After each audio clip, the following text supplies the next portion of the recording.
നമ്മൾ ഈ ഓണത്തിന് ഒരു ലോങ് യാത്ര പോകാനായിട്ടുള്ള പ്ലാനിലിരിക്കുവായിരുന്നു. അപ്പോഴാണ് അച്ഛന് കാല് വയ്യാതായി ആ പ്ലാൻ ഡ്രോപ്പ് ആയത്. അങ്ങനെ 2 ദിവസം അച്ഛൻ റെസ്റ്റ് എടുത്ത്. പിന്നെ ഇന്ന് ഉത്രാടത്തിനന്ന് രാവിലെ ശ്രുതി ഒരു പ്ലാനുമായിട്ട് വന്ന് ബethlehem കുടുംബ യൂണിറ്റ് കാണാനായിട്ട് പോവാന്ന്.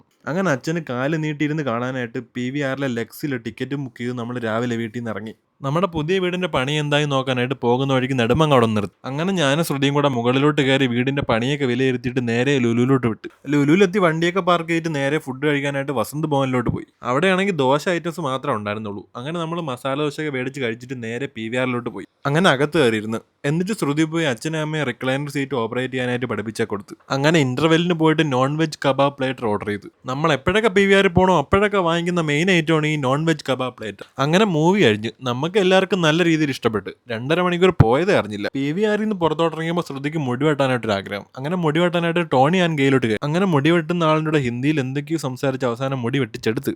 ഇത്രയും കോസ്റ്റ്ലി ആയിട്ടുള്ള മുടി വെട്ടൽ അവരുടെ ലൈഫിൽ ആദ്യമായിട്ടായിരിക്കും. മുടി വെട്ടിയിട്ട് പുറത്തിറങ്ങി പാരഗണിൽ ഫുഡ് കഴിക്കാനായിട്ട് പോയപ്പോൾ അവിടെ ആണെങ്കിൽ മുടിഞ്ഞ തിരക്ക്. നല്ല തിരക്കായതുകൊണ്ട് നമ്മൾ അവിടെ നിൽക്കാതെ അവിടുന്ന് ഇറങ്ങി ഇമ്പീരിയൽ കിച്ചണിലോട്ട് പോയി. അവിടുന്ന് സ്റ്റാർട്ടറായിട്ട് ഡൈനാമൈറ്റ് ചിക്കനാണ് വാങ്ങിച്ചത്. അതിന്റെ കൂടെ മീൽസും വീറ്റ് പൊറോട്ടയും ചപ്പാത്തിയും കൂടി വാങ്ങി. അവിടുന്ന് ഫുഡൊക്കെ കഴിച്ചിട്ട് നമ്മൾ അടുത്തായിട്ട് പോയത് പ്രസ് ക്ലബ്ബിലോട്ടായിരുന്നു. അവിടെ അമ്മയുടെ കൊച്ചച്ഛൻ എഴുതിയ ഒരു പുസ്തകം പ്രകാശനം ചെയ്യുന്ന ഒരു ഇവന്റ് ഉണ്ടായിരുന്നു. അങ്ങനെ നമ്മൾ 4 പേരും ആ ചടങ്ങിൽ പങ്കെടുത്തിട്ട് അവിടുന്ന് ഒരു ബുക്ക് വാങ്ങി അതിലൊരു ഓട്ടോഗ്രാഫ് വാങ്ങി വീട്ടിലേക്ക് പോന്നു.